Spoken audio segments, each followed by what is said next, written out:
Bonjour ou bonsoir à vous tous, c'est le Monde en 7 de ce jour. Merci de nous rejoindre pour faire le tour d'horizon des sujets sur lesquels nous allons nous pencher, les sujets principaux de l'actualité de la semaine qui ont retenu notre attention. C'est bien sûr Madagascar où l'armée contrôle le pouvoir mais nie avoir perpétré un coup d'État. Nous parlerons aussi du Kenya avec le décès de l'opposant historique Raila Odinga. Et le Togo, ce sera la deuxième partie qui sera consacrée au décryptage de l'élection des nouveaux bureaux des mairies. Unir le parti au pouvoir rafle presque tout.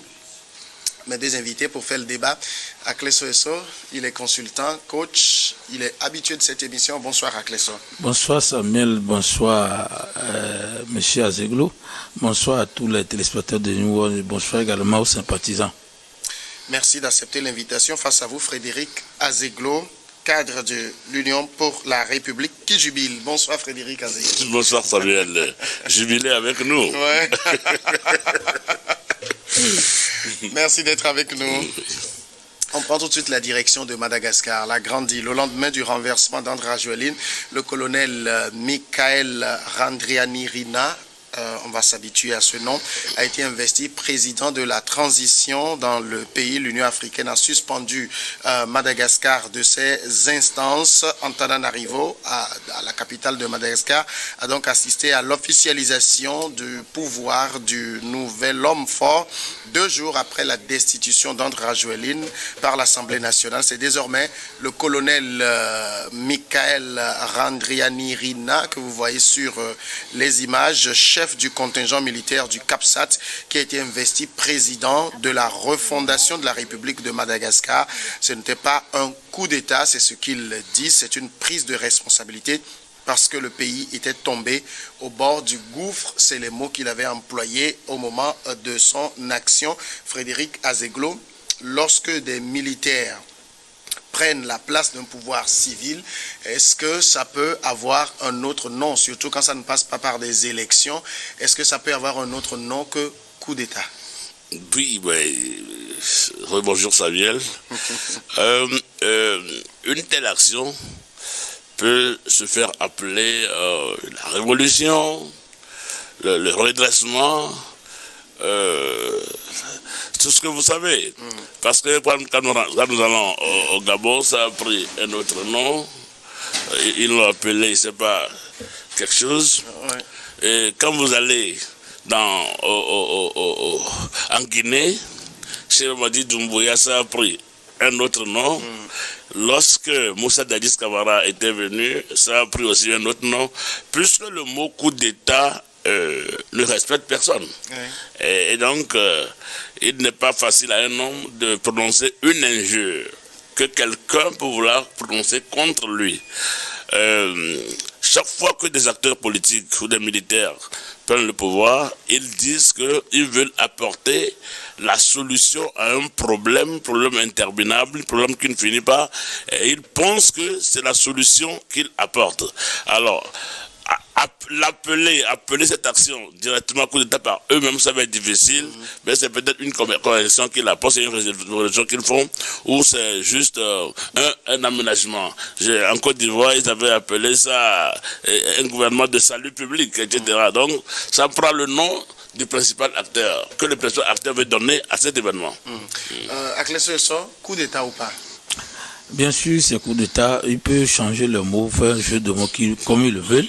Une fois que ce n'est pas la manière prévue par la Constitution, la manière prévue par la loi fondamentale du pays, et que les choses se sont passées, et ça prend carrément le nom ou la tournure de coup d'État. C'est pourquoi on parle de coup d'État institutionnel une fois que l'exécutif n'a pas respecté certains principes pour imposer ce qu'il veut. Donc ici, étant donné que ce sont les militaires, soit on le qualifie de putsch, on le qualifie de coup d'État, ou même on peut le qualifier d'insurrection, mais une fois qu'on a renversé le président légalement élu ou légitimement élu, c'est que c'est un coup d'État. Peu importe ce qu'ils vont dire par après, personne n'est dupe, on sait qu'ils ont fait coup d'État, eux-mêmes ils savent qu'ils ont fait coup d'État. Vous voyez, tantôt ils vont suspendre la constitution, tout ce qu'ils vont dire, ce ne sont que les aléas des coups d'État. Donc, ce sont les conséquences ou les effets directs des coups d'État qui vont venir. Donc, peu importe comment ils l'ont appelé, la preuve, on a des pays qui l'ont fait jusqu'à présent. Ils ont dit salut, sauvegarde de la patrie, tout ça. Là, mais jusqu'à présent, on ne sait pas s'ils ont sauvegardé la patrie ou pas. Donc, c'est coup d'État et je confirme encore, c'est coup d'État. Mais le problème, est-ce que on peut dire aujourd'hui, dans le cas de Madagascar avec le CAPSAT, est-ce qu'ils avaient planifié cette action ou bien ils étaient venus parce qu'il y avait un chaos qui commençait par s'installer? Non, ça dit que la nature aura du vide. Ils ont profité de l'occasion pour, au lieu de soit soutenir le président ou ne pas le soutenir, ils ont découvert ou ils ont trouvé une faille en s'érigeant à la tête du pays, en caracolant à la tête du pays. Donc, ils ont profité, sachant qu'au moment où l'exécutif n'est pas en bon terme avec la population ou la jeunesse, donc quand ils viendraient, on n'allait plus les doigter comme ça. Vous voyez que dans ce pays où comment dire, M. Azeglo parlait de Guinée, quand Doumbouya était venu, même les opposants, c'est d'où allaient d'ailleurs qu'on soit reçus en liesse. C'est par après qu'ils ont vu le calvaire de ce qui se doit. Donc, c'est pour ça que s'ils ont dit, c'est un moment opportun, et ils ont profité. Sinon, je pense que si ça devait avoir lieu, ça doit venir plus tôt, même si le président avait annoncé entre-temps que, vu l'allure de la marche et qu'on soit là, que ça rimerait avec un coup d'État. Bon, aujourd'hui, d'aucuns diraient que le président avait raison, diront que le président avait raison. Mais moi, je pense que, comment ça, c'est pas prémédité. Parce que d'abord, d'aucuns disent que c'est l'Assemblée nationale qui a décidé d'abord et que les militaires sont venus. Donc, ça ne respecte pas le schéma classique de coup d'État. Dans les coups d'État, l'Assemblée nationale était... Les militaires avaient d'abord rejoint les manifestants avant que l'Assemblée ne destitue, parce que l'Assemblée craignait d'être dissoute par le président qui lui-même était à l'étranger. Il y avait quand même un certain chaos qui s'installait. Non, d'une manière ou d'une autre, l'Assemblée sera dissoute dans quelques jours. Puis quand il a dit qu'il ne va pas y toucher.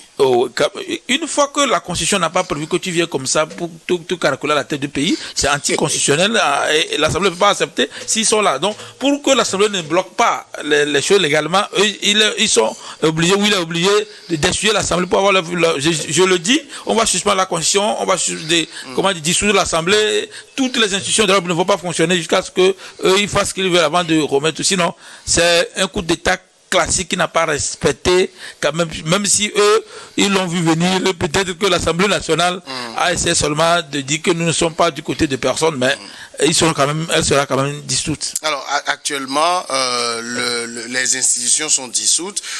Il a dissous les principales institutions, sauf le Parlement. La Constitution est suspendue. Alors là, on n'est plus dans un régime normal, même s'il refuse l'expression coup d'État, parce que ça a des conséquences. Est-ce que c'est les conséquences qu'il craint pour refuser ce mot-là? Ouais, les conséquences, je ne dirais pas ça. Mais ils doivent avoir un régime d'exception. Ils sont dans un régime d'exception à Madagascar. Qu'ils le veuillent ou non, ils sont dans un régime d'exception. Alors, lorsque cette Assemblée nationale commencera par lui être hostile, on verra si, oui ou non, il va la dissoudre ou il ne va pas la dissoudre. Donc, je vais faire un clin d'œil à monsieur Ange Nirina Rajolina, voilà, le président en fuite. Et nous avons toujours dit, j'ai tout dit sur le plateau, que le coup d'État n'a jamais rien réparé, ne réparera jamais rien. En 2009, si on le disait quand il venait en liesse de la même manière, il est parti. Quand on disait à ce président-là que voilà que ce conseil terminerait en 2025, il ne croirait pas. Il ne croirait pas. Ce qu'il y a à faire dans les pays, nous invitons tous les acteurs, les principaux, à s'asseoir autour d'une table et à définir la marche à suivre pour la paix dans nos pays. Maintenant, j'ai commencé par dire que il y a un régime d'exception. Le pays sera gouverné de manière exceptionnelle parce que les institutions sont dissoutes. Même s'ils doivent faire, ils disent que c'est dans 2 ans, ils vont faire une transition à 24 mois.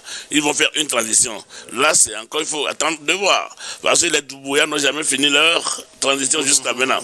Alors, donc, c'est une situation qui est arrivé à Madagascar, mais que tout le monde voyait venir, même le président en fuite voyait venir cette situation. En temps, il était devenu très impopulaire. Les mêmes personnes qu'il soutenait en 2009 sont les mêmes personnes qui s'érigent contre lui en 2025. Bon, qu'est-ce qui n'a pas fonctionné et on part d'un coup d'État à un autre coup d'État. Et même le Michael qui est arrivé aujourd'hui, doit aussi en train de calculer le jour où il prendra la fuite ou quand il ne ferait pas les choses bien. Et donc, c'est le régime d'exception qui prévaudra à Madagascar, mais il appartient à lui. Puisque, même si le président est en fuite, les intellectuels, la classe politique n'est pas en fuite. On se basera forcément sur ceux qui avaient travaillé, certains de ceux qui avaient travaillé, certains de ceux qui continuent de travailler, qui ont d'ailleurs le président déchu. On travaillera forcément avec certains de ces gens-là pour que le pays tienne debout. Puisqu'il y a beaucoup de défis d'ordre financier. C'est d'ailleurs une crise de l'électricité et de l'eau qui a amené la génération Z à manifester et qui a renversé le pouvoir. Et puis moi, vous avez posé la question à question de savoir si le coup d'État était prémédité. Moi, j'ai dit c'est prémédité. Moi, je dis, je le dis, ne forme sur rien, mais mon analyse personne, c'est prémédité. Les militaires là savent que, ok, allez-y, quand vous serez là, nous ne viendrons pas vous mentir, nous viendrons vous accompagner. Et c'est ce qui fait faire. C'est trop facile. Trop facile. Quand Joël devait faire chasser Marc Ravalomanan en 2009, ça a pris des semaines et des semaines. Oui. Marc Ravalomanan a résisté. Jusqu'à ce que finalement il soit emporté par les velléités de l'armée de Madagascar. Donc, le régime d'exception, oui. Justement prémédité, parce que vous savez, le nouvel homme fort, le colonel Michael, ça a été quelqu'un qui avait été longtemps soupçonné de préparer des mutineries pour aboutir à un coup d'État. Il a plusieurs fois été emprisonné.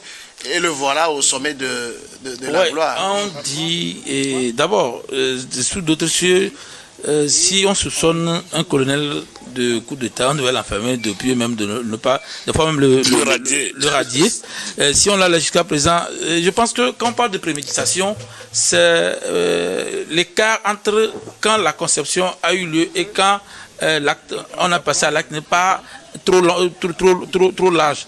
Donc, je disais que depuis les manifestations contre la vie chère qu'on sort là, même s'il préméditait cela, peut-être il le faisait de façon en sourdine, parce que rien ne présageait qu'il allait, cela va réussir ou pas, même si il est une brebis galeuse depuis. Mais ce que je dis, c'est... Cela n'aurait jamais réussi si le CAPSAT n'avait pas rejoint. Oui, c'est ça, je dis. Donc, ça voudrait dire que s'il avait ce pouvoir de manipuler l'opinion console, il l'avait reçu depuis. Moi, je pense que chacun est libre de voir si vraiment c'est le cas, parce que tous les coups d'État qu'on a prémédités, on voit, il a parlé de Marc Ravalomanan. Comment on a commencé, comment il a réagi, c'est-à-dire qu'on sait lui aussi se battait parce qu'il savait qu'il y a quelque chose qui n'allait pas. On dirait que le président là n'a rien vu venir, puisqu'il a nommé tout récemment 2 militaires ministres pensant que ça devait résoudre le problème. Je pense que c'est le lieu aussi de faire un appel à dire aux gens qu'en fait, les militaires doivent s'arrêter de se prendre pour la providence, parce qu'ils ne sont pas la providence et ils ne peuvent pas apporter une solution magique, parce qu'il y a des pays qui sont traditionnels dans les questions de coup d'État depuis l'indépendance, ça n'a rien donné. Vous voyez, prenons le cas de Mali, la seule manière où le Mali a été dirigé une bonne fois, c'est quand il y a eu un civil qui a été à la tête du pays. Tous les militaires qui n'ont pas réussi comme il le faut. Donc c'est pour dire que dans le cas de notre du président malgache, je pense que même si le colonel à la tête du pays, lui, je pense qu'il a quand même commencé depuis pour le faire. Je pense que le président n'a pas vu venir, parce qu'il ne peut pas imaginer qu'une histoire banale d'électricité qu'on sort là, qui n'a pas pu régler au moment opportun, pouvait le destituer, parce que il a poussé des tentacules en étant là-bas depuis 2009. Il n'aurait quand même pas imaginé qu'on va le renverser comme ça. Seulement que les gens aussi doivent le comprendre, qu'il y a une citation qui dit qui tue pas l'épée périt pas l'épée. Donc la manière dont tu es revenu, c'est de la manière dont tu partiras. Donc les coups d'État n'ont jamais rien de bon augure, que les gens comprennent que allons civilement pour résoudre les problèmes. Est-ce que vous faites confiance aux militaires lorsqu'ils prennent le pouvoir? Bon, et naturellement, toute une personne qui arrive au pouvoir, qui veut faire quelque chose, doit avoir le bénéfice du doute. Et donc, d'emblée, quand quelqu'un arrive, il parle, il dit, bon, je suis arrivé pour corriger la situation, je suis arrivé pour que ce qui ne va pas bien aille mieux. Eh bien, naturellement, on doit lui faire confiance. Parce que tous les militaires n'ont pas failli dans le monde. Il y a des militaires qui ont dit, et ils ont fait. Il y a des militaires qui ont dit, je ne donnerai aucun nom, mais des militaires en Afrique ont pris le pouvoir, mais ils ont redressé leur pays. Et donc, ça peut être encore fait. Un militaire est d'abord un homme, un citoyen. Donc, on peut faire confiance à un militaire. Mais les cas récents qu'on a sous nos yeux, qui sont venus renverser des pouvoirs démocratiques, promettant des changements, ces changements peinent à venir. Ils sont en train d'étendre leur pouvoir dans le temps, comme s'il fallait rester 20, 30, 50 ans pour changer les choses. En politique, j'ai toujours l'habitude de dire que quand vous allez suivre un match de football, vous êtes en dehors du terrain de football, vous croirez que dedans vous allez marquer des buts. Mais il suffit que vous rentrez, vous vous rendez compte qu'il n'est pas facile de marquer les buts comme cela. Donc quand nos amis militaires arrivent au pouvoir, ils sont en face des réalités de pouvoir, en face du vécu quotidien des citoyens, en face des réalités, et ils trouvent que ce n'est pas aussi facile que ce qu'ils pensaient. Mais un homme étant un homme, il ne démissionnera pas, il dira « je ferai mieux ». Je ferai mieux, je ferai mieux. Parce que c'est une crise sociale qui a fait partir André Rajoelina. Est-ce que c'est un militaire qui a la baguette magique? Non, moi je l'ai déjà dit, je vais encore le dire haut et fort. Même au lendemain des indépendances, monsieur Azeglo a essayé de le montrer. Ils sont rares, même on peut les compter sur le bout du doigt, les militaires qui ont régi. Et au lendemain des indépendances, des militaires ont produit l'essor, le développement à leur pays. Or, c'est le calvaire qui leur avait servi. Et je prends en témoin les premiers présidents du Mali, de Burkina, et même du Bénin. La population n'a pas été comme il faut. Donc, dans ces dernières années, qu'on constate également que les gens sont venus, ils nous ont dit que c'est 24, mais ils ont fait. D'autres disent 36 mois. Bon, jusqu'à présent, on voit que finalement, l'appétit mangeant venant, et ils veulent se tenir pour régler. Tu l'as déjà dit. Mais le bilan, soyons honnêtes, si avant on fait un bilan avant leur arrivée et pendant qu'ils sont là, il y a plus de décès ou des gens tués ou des problèmes non résolus que quand ils étaient là. Quand vous prenez le Mali, par exemple, économiquement, le Mali, sous le président qui a décidé, j'oublie son nom, Ibeka, le Mali n'était pas aussi titillant maintenant que cela. On a carrément oublié l'histoire d'Azawad quand Ibeka était là. Mais aujourd'hui, ça surgit et que il y a même Bamako, à quelques kilomètres de Bamako, on entend des attaques sporadiques. Ça veut dire que, en fait, rien n'est résolu. Donc, moi, je me dis que ça n'a jamais été limité. Ce ne serait pas limité. Parce que la politique, c'est autre chose. C'est pourquoi sous d'autres cieux, pour venir briguer un mandat politique et console, tu démissionnes de ton poste de militaire ou de général de corps d'armée avant d'aller aux États-Unis. Vous ne verrez pas un général être candidaté. Non, il doit démissionner d'abord. Donc, je pense que c'est comme ça doit être pour que les civils, pourquoi les civils le font des fois mieux, s'il faut le dire ainsi. Les militaires sont souvent enclins à la violence d'emblée quand ils règlent le problème militairement. Mais les civils, c'est que simple modification d'un article de la Constitution, vous voyez comment les gens ont eu les leaders politiques, alors que tout ce qui s'est passé au Burkina, tu ne peux pas parler. C'est-à-dire que tous ceux qui balaient citoyens, tous ceux qu'on a entendu, ils ont disparu. Même celui qui a traduit les reggae, j'oublie son nom, Samska déjà, qui insultait Blaise, ne dit rien. Donc ça voudrait dire que c'est au moment des civils que la démocratie marche un peu, mais quand les militaires viennent, c'est suspendu. Donc moi, je ne vois rien de bon augure par rapport à la venue des militaires. D'autant que le colonel Michael que nous voyons là, moi j'ai eu l'impression, et je dis bien une impression, quand il s'exprimait, on a l'impression d'un homme hésitant, qui ne sait pas véritablement ce qu'est le pouvoir d'État. Mais je peux m'étonner de le voir le lendemain en costume. Il n'a pas vu chez les Ibrahim, comment on l'appelle, le garçon du Burkina Faso, le président du Burkina Faso. Et il n'a pas vu, il est toujours en tenue militaire. Mais Michael, le lendemain, il jette la tenue militaire, il prend le costume. Bon, chacun avec ses ambitions. Chacun avec ses ambitions. Quand il parle, il est hésitant. Mais j'ai dit, il faut lui accorder le bénéfice du doute dans la mesure où ça peut être juste sa manière de parler. Mais on ne ressent pas, on ne voit pas une assurance dans le discours. Oui, mais quand je dis hésitant, c'est-à-dire, on l'entend, il dit, ceci est dissous, ceci est dissous. Bon, le Parlement, on verra. Et puis il dit, on va nommer un comité militaire. Après, on verra si on met des civils dedans. Bref, c'est pas un pays, c'est pas une épicerie. Même une épicerie. En fait, ce qui l'intéresse, c'est le pouvoir. Il l'a d'abord. Il a l'essentiel. Après, on verra. C'est ce qu'il a entendu dire. Parce que la crise qui a fait partie de l'autre est là. Les réponses doivent être apportées. La crise est là. Bon, là, nous avons déjà dit que s'il veut un militaire arriver au pouvoir, le militaire qui arrive par les hommes peut faire bien. Il peut le faire bien s'il veut le faire bien. Parce qu'il y a ce que nous appelons la classe politique qui est là. Les techniciens là, ils sont là. Ils vont l'aider. S'il veut travailler, s'il veut vraiment travailler, tu ne vas pas écarter les gens là. On va les appeler. On ne va pas faire la chasse à tous les sorciers, à toutes les sorcières. Mais il faut appeler des gens, il faut trouver des gens avec qui discuter, voir qui peut faire quoi, Dès que tu rassembles les bonnes personnes et que tu as des oreilles pour écouter les bons conseils et des idées pour mettre les bons conseils en pratique, un militaire, c'est un homme comme tout le monde, il peut faire. Vous pensez qu'il peut faire le miracle de résoudre le problème? Et déjà, est-ce que les jeunes, la Gen Z qui est sortie pour chasser André Rajoelina du pouvoir, est-ce qu'elle saura rester éveillée pour obtenir des acquis? Il y a un adage togolais qui dit que c'est pas la démarche de mon ton qu'on sait si la chose sera douce ou pas.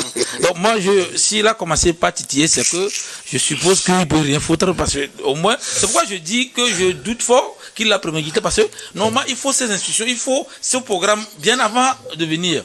Donc lui, il n'a aucun programme. Mais je suis mal à l'aise par rapport au métier parce que moi, je le dis, il aurait décliné, ou plutôt il aurait donné son programme par la suite. Nous allons faire ci, mais quand il hésite en disant c'est que lui n'est pas sûr sur ce qu'il va faire. Et même si M. Azegolo dit qu'il a le pouvoir, même le pouvoir, il doute par rapport à ça parce que il a oublié, c'est le fait que certains militaires qu'on connaît n'ont pas résolu le problème dans les médias, que 3 ou 6 mois après, ils ont été renversés encore par les autres. Donc, moi, je prie beaucoup pour qu'ils fassent les choses pour ne pas être renversés, étant donné que il y a toujours le problème de dos, le problème de l'électricité. Si c'est qu'il a quelqu'un qui est sûr de ce qu'il a fait, doit dire. Pour les questions de l'électricité, voici la solution que nous donnerons d'ici peu. Pour les problèmes liés à tant, mais il n'a rien fait de tout ça là. Et jusqu'à présent, l'erreur que la plupart des poutistes ont fait, c'est doubler la classe politique. C'est que la politique, c'est un art. Il a déjà dit, même peu importe quand vous ramassez, peu importe quand vous arrivez, vous êtes obligé de composer avec eux. Supposons que demain l'opposition gagne une élection et c'est l'opposition qui est au Togo, qui est à la présidence. Regardez comment on va voir quelqu'un comme Barry Moussa Barké, avec toute son expérience politique, tout ça là, et on va dire de lui qu'il ne peut pas faire. Tout ce que je parle de tous ceux qui ont eu expérience. On pouvait apprendre de ces gens pour construire le pays, mais des gens je ne sais pas s'ils vont l'appeler, ils vont écarter, supposons que la politique, ça ne s'apprend pas du jour au lendemain. Il y a des contrats, il y a des dossiers sur lesquels lui, il a peut-être proposé de bonnes personnes que l'autre, mais quand les gens font coup d'état, ils oublient les politiciens. Or, les politiciens, ce sont des gens aguerris à ce métier aussi. La politique aussi, c'est un métier, et que ceux qui doivent le faire sont des gens qui réussissent beaucoup. C'est vrai qu'ils ne réussissent pas normalement comme tout le monde, mais eux, ils doivent trouver des solutions politiques aux problèmes politiques. Mais quand on veut trouver la solution militaire aux problèmes politiques, ça ne marche pas. Et aussi, pour les problèmes sociaux, il n'y a que les politiciens qui arrivent à cerner ça. Un militaire ne voit pas trop bien les problèmes sociaux. Donc, moi, je préconise plutôt que quand on doit dire qu'un militaire fait un bon coup de temps, si jamais un bon coup de temps existe, c'est que quand vous venez, vous effacez, vous laissez les civils venir au pouvoir. Là, on sait que vous avez essayé de régler un mal, mais quand ils viennent, je pense que la plupart d'entre eux, leur ambition, c'est de venir. Vous voyez, il y en a qui étaient colonels aujourd'hui, ils sont des généraux d'armée, généraux de corps d'armée. Ça voudrait dire que ce sont des félons, ils sont juste venus pour se ragaillardir et non, dans une question de régler le problème. Donc, moi, je pense que mon ami là, il ne peut pas, et s'il est un peu prudent, il doit déjà composer avec les civils très tôt. Pour qu'il y a des ténors, tous les ministres ne sont pas mauvais, quand même dans le gouvernement, il peut être des gens avec qui, donc même les anciens ministres, où ils mettent des civils, mix civils, militaires, peut-être on va voir. Sinon, il ne peut pas arriver, parce qu'on n'enseigne pas la politique dans l'armée, mais on enseigne l'obéissance aux lois du pays dans l'armée. D'accord. On va passer maintenant au second sujet, c'est le Kenya. Le Kenya où l'opposant historique Raila Odinga est décédé. Le pays a rendu hommage à cette figure emblématique de la politique kenyane, Raila Odinga. Sa dépouille a été rapatriée dans le pays le jeudi 16 octobre. Une foule immense est venue pour un dernier hommage à cet homme qui a marqué la vie politique kenyane. Plus de 40 000 Kenyans lui ont rendu hommage à celui-là qu'ils appellent Baba, le père, l'opposant. 80 ans, est décédé en Inde d'un arrêt cardiaque. Il faut aussi le dire que la cérémonie d'hommage a été endeuillée lorsque la police a ouvert le feu sur la foule venue s'incliner devant la mémoire de l'illustre disparu. Frédéric Azeglo, Raila Odinga, c'est l'homme qui a tenté 5 fois de briguer la magistrature suprême et 5 fois il a échoué. Est-ce que c'est l'homme dont le destin n'était pas d'être président? Oui, Samuel. Raila Odinga, pour moi, représente beaucoup de choses. Ce monsieur, c'est un monsieur très, très courageux. Très courageux. Raila Odinga n'est pas une personnalité contestée au Kenya chez lui. Je me rappelle... je crois dans l'année 2008, il a été aux élections, à la dernière phase de l'élection présidentielle avec Uhuru Kenyatta, et il y a eu des difficultés, il y a eu plein de morts, beaucoup de morts au Kenya, et la communauté internationale a dû faire les pieds et des mains pour organiser un dialogue entre les deux hommes, et lui a dit, bon d'accord, Raila Odinga accepte d'être le premier ministre de Uhuru Kenyatta, et après on verra. Et donc, il a accepté parce que voilà, les patrons de l'Afrique, les grands, les Omar Bongo, les Kérékou, les grands de l'Afrique ont dit accepte ça comme ça, on verra la suite. Et Raila Odinga humblement a accepté d'être le premier ministre de Uhuru Kenyatta. Ils ont fait le premier mandat de Uhuru Kenyatta, ils sont allés, un juge a fait quelque chose en temps et on a dû démettre le juge pour que Raila Odinga ne soit pas élu. Et ça a permis à Uhuru Kenyatta de faire son deuxième mandat. Uhuru Kenyatta aurait promis à Raila Odinga, je ferai tout pour que tu sois mon successeur.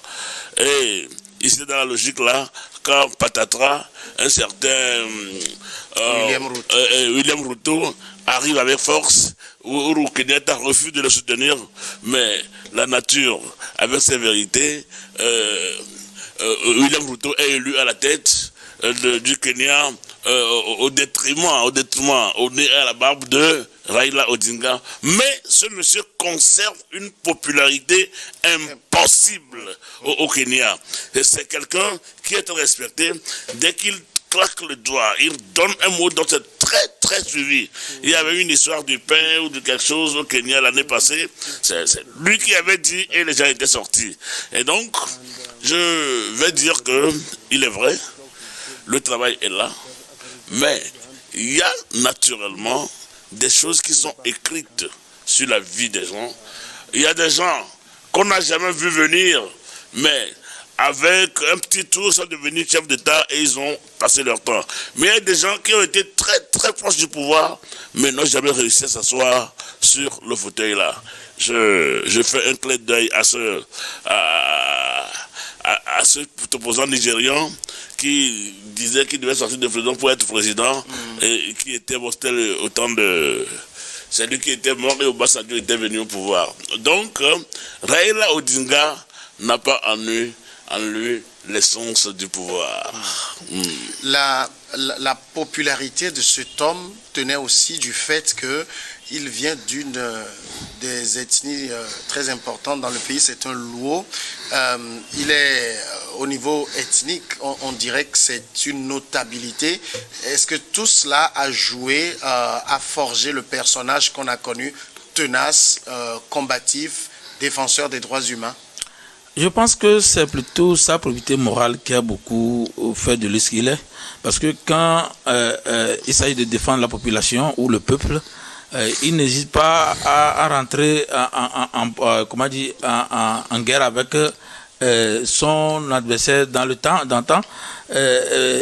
jusqu'à ce que même lorsque malgré l'attente que des Nations Unies ont demandé à ce qu'il a fait, quand l'autre a bifurqué sur la route de la méchanceté, il est sorti pour le dénoncer par rapport alors qu'on lui a dit c'est dans l'entente jusqu'à ce que vous entendez que son mandat fini qu'il doit venir, mais tout le problème lié à la question du juge là, c'est dans cette perspective là où il devait se taire pour que l'autre finisse son mandat paisiblement et il vient après. Mais il n'a pas sa bouche dans la poche. Donc, il est heureux. Donc, c'est cette question de propriété, mais là, où aussi, vous n'envoyez pas la population à l'abattoir pour vous caracoler sur les deniers que le pouvoir va vous donner par rapport aux négociations. Qu'est-ce que les autres font? Il peut prendre la population juste pour avoir une meilleure négociation, une meilleure part vis-à-vis de l'adversaire politique, mais lui, il l'a pas utilisé comme ça, étant déjà populaire, il aurait pu avoir tout ce qu'il veut par rapport à ça, mais il l'a pas fait. Et aussi, j'ai aussi entendu dire que c'est quelqu'un qui chaque fois il dit que si le Kenya n'est pas à l'aise, lui-même ne serait pas à l'aise. Donc il n'a pas cherché à garnir son trésor ou bien son grenier, mais toujours il lutte par rapport à ça. Ce que moi je déplore, ce que je comprends pas, c'est que malgré cette popularité, cette aura, je comprends mal pourquoi la rue n'a pas réussi à l'imposer. C'est là où M. Azevedo disait que peut-être qu'il n'a pas l'essence en lui. Et les gens doivent être vigilants pour voir ça. En fait, quand on fait la lutte, ce n'est pas toi forcément qui dois être le héros. Tu peux créer les présidents. C'est-à-dire qu'il peut utiliser son aura là pour faire monter quelqu'un d'autre qui est plutôt présidentiel que lui. Donc, déjà, quand il a fait 5 tentatives, ça voudrait dire qu'il y a eu des gens qui sont nés, qui sont en train de... Il aurait pu quand même laisser quelqu'un... Souvent, je vois les Indiens le font. Vous avez un leader, mais proposer quelqu'un, coacher ou soutenir quelqu'un par rapport à ça. Quand vous lisez l'histoire de Gandhi, Gandhi aurait pu se représenter aussi, parce qu'il n'était pas mort en ce moment, mais il a préféré que Nehru vienne. Donc, nos leaders aussi n'ont qu'à comprendre. À un moment donné, tout ce que tu peux faire, tu l'as déjà fait. C'est-à-dire que tu peux tout faire, tu ne seras pas à la tête. Malgré toute ta popularité. Donc, tu peux avoir un dauphin et le coacher jusqu'à ce qu'il vienne. Il doit aussi conseiller aussi la lutte. Mais dans l'ADN des Africains, on dirait que c'est comme si ce n'est pas toi, ce n'est personne d'autre aussi. Parce que, vous voyez, tout ce qu'il a étouffé, étant l'opposant, il y a des gens qui croiraient que après lui, ils vont émerger. Mais puisque lui ne s'est pas effacé, eux n'allaient pas émerger. C'est là où je déplore par rapport à lui. Sinon, il aurait pu profiter de sa position pour faire revenir quelqu'un au pouvoir qui n'est pas forcément lui. Donc, c'est l'erreur que nous faisons en tant que leader politique ici au Togo. Est-ce qu'on peut... parce qu'en Afrique, vous savez, on ne parle pas mal des défunts. On dit que devant la mort, toutes les querelles cessent. Mais en même temps, quand on analyse la vie de l'homme, je l'ai dit, 5 tentatives de devenir président. Vous avez parlé de 2007-2008, bain de sang parce qu'il réclamait la victoire. Est-ce qu'on peut lui reprocher le fait d'avoir voulu un peu trop du fauteuil présidentiel, de n'avoir pas été lucide à un moment donné pour comprendre que je pouvais placer quelqu'un, jouer de ma popularité pour que le parti plutôt que moi? Oui, mais ça c'est une réalité. Mais regardez l'autre côté de la médaille. C'est que quand vous proposez quelqu'un, il devient chef, il cherche à vous plomber. Il vous plombe. Regardez, je te donnerai le nom, les faiseurs de droit en Afrique n'ont plus existé. On a essayé de les gommer, de les envoyer, de finir avec eux. Ça fait un. De deux, chaque personne, chaque individu sort d'une famille en Afrique. Quand tu fais une lutte, ta famille attend de voir les fruits qui sortiront de cette lutte-là. Raila Odinga n'aurait dû jamais mettre quelqu'un devant, on l'appellerait en conseil de famille, on demandait, mais qu'est-ce qui t'arrive? Qu'est-ce qui t'arrive? Tu travailles, tu veux donner à qui? Attends, tu veux nous plonger, tu veux nous faire quoi?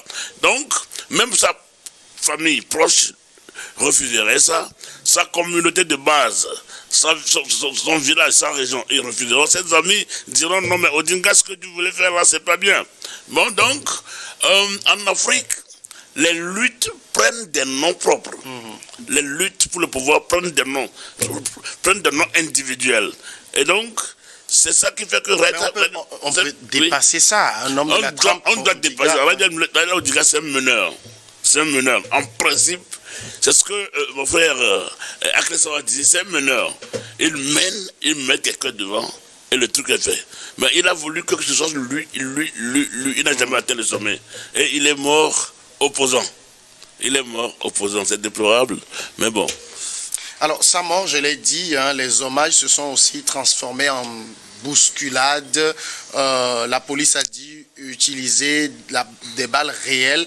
Je pense, si je ne m'abuse, le bilan n'est pas encore très connu, mais on parle d'au moins 2 morts, plusieurs blessés, un bilan qui risque d'être très lourd parce que des médias ont vu des gens piétiner, des gens qui n'arrivaient plus à respirer. Ça, c'est tout Ondinga, même après lui. Moi, je pense qu'il y a une mauvaise organisation policière. Ça, il faut attribuer. Parce que je ne jette pas la fleur au Togo, mais j'ai été... Il faut jeter la fleur au Togo, jette la fleur venant. J'ai été à l'enterrement de Maître Agboibo. Ouais. Je n'ai jamais vu une foule comme ça dans un enterrement, je vous assure. C'est que presque toutes les autorités du Togo, avocats, tous les secteurs d'activité étaient représentés. Je vous assure que quand tu passes sur la route de Kouvé, dans moins d'une minute, tu seras éclaboussé. Je n'ai jamais vu ça. Mais j'ai vu, ça n'a pas créé problème. On a réussi. C'est-à-dire que les magistrats sont là. Il y a tout un corps. C'est qu'on a tout respecté. Et même 3 jours, on n'a pas encore fini de quitter Kouvé. Donc, bon, si j'ai vu ça et que le Togo, on a pu faire ça, je ne vois pas pourquoi le Kenya ne peut pas organiser les choses. Puisque Agboibo était aussi une figure historique de la politique togolaise. Donc, on a pu organiser ça sans... Bon, en même temps, pas de la trempe d'Ondinga. Non, je ne peux pas dire parce que le Togo n'a pas la même espèce que le Kenya. Donc, on ne peut pas calculer. Ce que je veux dire, c'est en pleine Covid-19 et qu'on a réussi à faire cette sécurité. C'est ça que je suis en train de dire. Puisque on n'était pas totalement sorti de Covid comme ça. Mais quand on a pu faire ça, ça veut dire que le Kenya, les politiques pouvaient faire ça pour que ça ne fasse pas des bavures. L'autre aspect aussi, c'est que l'aura qu'il avait laissé, qui il était, je pense qu'il y a des partisans fanatiques qui sont toujours là et qui veulent plutôt manifester leur mécontentement en allant contre tous les principes de droit et de la République qu'on soit là, et ils ont fait ça. Mais la police quand même devait être quelqu'un qui a maîtrisé son travail. Et bon, je peux comprendre que les matraqués qu'on soit là, mais tirer parce que juste quelqu'un déjà décidé que si les morts entraînent encore des morts, je pense que c'est pas bon. Ou bien... Il faut dire que le Kenya aussi, la police a la gâchette facile. C'est ce que je dis, On devait... quand vous lisez plutôt, moi, en droit pénal, quand on parle de la police, ce sont des gens qui respectent normalement les droits humains. Parce que, moi je le dis aux gens, un gendarme peut venir casser ta porte et t'attraper, mais la police va être dehors et de te lire les articles. Il peut pas, elle ne rentre pas comme ça. La police est censée lever les mains rarement sur les gens. C'est pourquoi la police est urbaine, mais la gendarmerie est rurale ou périurbaine. Donc, on prend la police dans la ville parce qu'on suppose que c'est un corps plus civilisé, donc ils respectent le droit. Donc, quand on voit la police faire des bavures, des fois, je pense que c'est soit ils n'ont pas mis la matière, parce que la police fait rarement la violence sur la population. Si ce n'est que la population a exagéré dans ce qu'elle fait. Puis il y a des gens aussi, parce qu'ils savent que l'autre n'a pas fait, ils vont exagérer. Donc, quand on tire sur la population, souvent, c'est que la police n'a pas maîtrisé sa matière. Sinon, on pouvait contenir la population jusqu'avec les matraques, les gaz, lacrymogènes, consoles, mais aller jusqu'à tirer les balles réelles sur des gens, c'est quand même de trop. Alors, je le disais, c'est l'ONG Vocal Africa qui dénombre au moins 3 morts pour le moment et plusieurs personnes blessées. C'est aussi un problème d'organisation parce que on a vu aussi quand le cercueil est arrivé à l'aéroport, il y avait une foule immense et on a même dû fermer l'aéroport de la capitale pendant plusieurs heures pour que les gens se dispersent avant que le cercueil ne puisse arriver au stade. On aurait pu mieux organiser les choses, avoir un programme clair. Tel jour, les officiels viennent rendre hommage, tel autre jour, la famille, tel autre jour, le peuple et tout cela. et ça se serait bien passé. C'est un problème d'organisation? C'est un problème d'organisation. Tout le monde peut le dire comme ça. C'est très simple. C'est un problème d'organisation. Mais nous sommes en Afrique. Quand Raila Odinga va mourir, il y a des fanatiques qui vont dire que c'est William Ruto qui l'a fait tuer. Il est mort en Inde. Que c'est le pouvoir qui l'a tué. Non, il est tout dérangeant que c'est Ruto qui a voulu finir avec lui. Il a fait les pieds et les mains pour qu'en Inde, là-bas, il soit tué. Le noir il va dire ça, l'Africain va dire ça. Et donc, ces fanatiques-là seraient en train de créer quelque chose.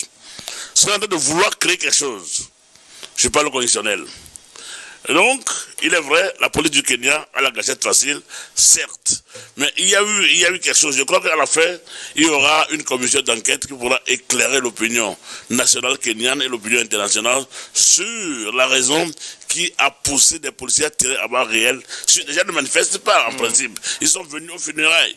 Bon, même quoi que ce soit, quoi qu'ils seraient en train de dire, quoi qu'ils seraient en train de faire, je ne trouve pas que ça mérite de tirer sur les gens à balles réelles. C'est un problème organisationnel, certes, mais c'est un problème aussi humain. Les gens vont parler, vont vouloir. Des gens seraient même venus là-bas pour que la cérémonie n'ait pas bien lieu. Qu'on dise que voilà, Ruto n'a pas bien fait. Ruto n'a pas bien fait. Et donc, vous êtes en querelle avec quelqu'un, la personne meurt, on va vous dire que non, vous faites les pieds et les mains pour empêcher qu'il soit honoré en dernier ressort avant d'être enterré. C'est un problème entre Kenyans, mais la police de grâce ne doit pas avoir la facilité de tirer sur les citoyens comme ça à des occasions aussi simples que celle-ci. Alors, il est mort en Inde, on le disait, il y était pour se faire soigner. Ça pose toujours l'éternel problème de structure dans nos pays. Je pense que tout le monde le sait, on n'a pas une politique d'infrastructure ni sanitaire, ni scolaire, ni entrepreneuriale, ni dans n'importe quel domaine efficace pour nous aider à nous en sortir. Il n'est pas allé en Europe, mais ce qu'on reprochait, c'est ça, il aussi l'a fait. C'est que l'Inde aussi, c'est un autre pays qui est en voie de développement et qui nous dépasse. Donc, il est allé là-bas pour une meilleure santé, mais une meilleure santé plutôt. Si c'est que les infrastructures sont développées, si ce n'est pas au Kenya, peut-être sur le continent, il aurait pu aller là-bas. Donc, ça montre à suffisance qu'on ne fait rien sur les recherches ni les nouvelles technologies.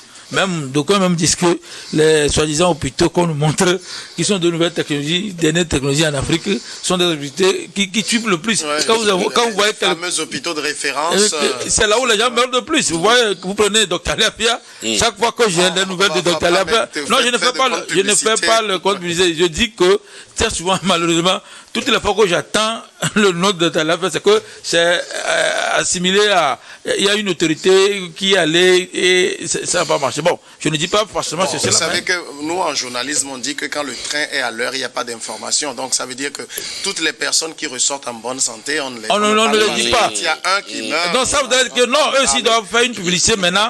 Tous ceux qui sortent là-bas guéris, je pense qu'ils doivent aussi maintenant faire un communiqué chaque fois qu'on montre l'efficacité par rapport à la courtesse à laquelle la personne a été traitée. Il faut aussi qu'ils fassent ce communiqué pour que les choses changent. Donc, c'est pour dire qu'en Afrique, il faut qu'on revoie tout. Surtout, on doit miser sur la santé et qu'on ait j'ai même appris, même dans le cadre du Bénin, on dit que le nombre de médecins qui est à Paris, quand ils viennent, ceux qui sont au Bénin vont plus trouver du boulot. Ça veut dire qu'il y a tellement de Béninois à Paris comme médecins, alors que le Bénin en a besoin ici. Donc, ils sont très poussés dans les spécialités. Mais pourquoi ne pas venir? Si c'est question de salaire, pourquoi on ne peut pas faire un salaire qui fait qu'il peut quitter là-bas et venir travailler? Il y a des gens qui travaillent dans la clinique qui peuvent quitter ici, aller faire opération en France, mais ces mêmes personnes sont dans ce pays, mais que les gens souffrent des maladies pour lesquelles eux ils sont des experts, mais les gens meurent ici et on ne les voit pas. Donc, peu importe ce qu'on lui paie là-bas, on a qu'à trouver une formule que, quand il y a ce cas aussi, on l'appelle pour qu'ils viennent aussi opérer ici. Si nous pouvons aller opérer en France, c'est que les Français aussi peuvent venir opérer pour que les gens ne meurent pas dans nos hôpitaux. C'est ce que je veux dire. Dans le cas de Kenya, je pense que c'est le même problème qui s'est posé. Peut-être que c'est Ruto qui a refusé qu'il soit traité au Kenya, je ne sais pas. Mais c'est pourquoi il y a... Pour que tu viens de dire aussi, il y a une à Kenya Sora, peut-être qu'on lui a refusé les soins au Kenya, on ne le sait pas, mais moi ce que je dis, si nos hôpitaux sont bien équipés, je pense qu'il y aurait moins des nationaux qui iront ailleurs pour se faire soigner. Imagine le coût des soins même là-bas. Et tout ça, ça pouvait même aussi aider le pays à s'en sortir économiquement, qu'on soit là. Donc, un appel à nos dirigeants de faire en sorte que on ait des hôpitaux dignes de ce nom de référence, parce que référence là, il y a repéré dedans. D'accord. Raila Ondinga donc s'en est allé. Je pense qu'il était au Togo il me semble à peine à peu près un an, parce qu'il était en ce moment en campagne pour se faire élire, il me semble, à la tête de l'Union africaine ou quelque chose comme ça. Oui. C'est au-delà de tout ce qu'on peut dire, c'est quand même une figure emblématique, non seulement de son pays, mais du continent aussi. Du continent, oui. Raila Ondinga a inspiré beaucoup d'opposants africains. Parce que je me rappelle, lorsqu'il y avait eu cet accord de paix entre lui et Uhuru Kenyatta, beaucoup d'opposants ont vu des choses comme ça, ils ont accepté aussi des conclusions comme ça, des concessions comme ça, et que la paix est revenue dans beaucoup de pays. Et donc, Raila Ondinga, c'est une référence en matière de politique, en matière d'opposition. Il a fait son temps. Maintenant, Raila Ondinga n'est pas là, un autre opposant émergerait au Kenya, et nous allons voir. Souvent, quand un grand homme, un grand arbre, un baobab se tient debout comme ça, on ne voit pas les petits arbres. Il faut que le baobab s'en aille et que vous voyez que derrière lui, il y a des gens. Donc, le départ de Raila Ondinga, c'est regrettable, mais tout homme qui naît va mourir un jour. Il a juste suivi le sort qui est réservé à tous les hommes. En plus, à 80 ans. À 80 ans, c'est bon, ok. Je ne dis pas que c'est beaucoup trop, mais c'est bon. Bon, c'est pas bon, mais c'est bon. Il n'est pas mort jeune, quand même. Il n'est pas mort jeune. Et puis, il a donné tout ce qu'il a, il a donné ce qu'il a à sa population, à son peuple, à son Kenya. Il a fait parler de lui. Et Raila Ondinga n'est pas non plus un homme malheureux. Il n'est pas un homme malheureux. Alors si nous, on est ici au Togo et nous parlons facilement de Raila Ondinga, c'est parce qu'il est un homme à carrière mondiale. Il est connu partout. Son nom est connu partout. Et quand on dira maintenant, quand je trouverai un Kenyan, je vais dire, attends, tu connais Raila Ondinga, tu es du même village que lui, parce que je connaissais son nom. Donc c'est un grand homme, il s'en est allé, mais vivement que l'Afrique renoue avec des hommes qui recherchent rien que la paix. Puisque la paix, l'Afrique, notre Afrique, en a toujours besoin. Toujours besoin. Voilà qui nous mène à la pause. On va suivre ensemble le journal pour une dizaine de minutes et ce sera après la deuxième partie consacrée au Togo.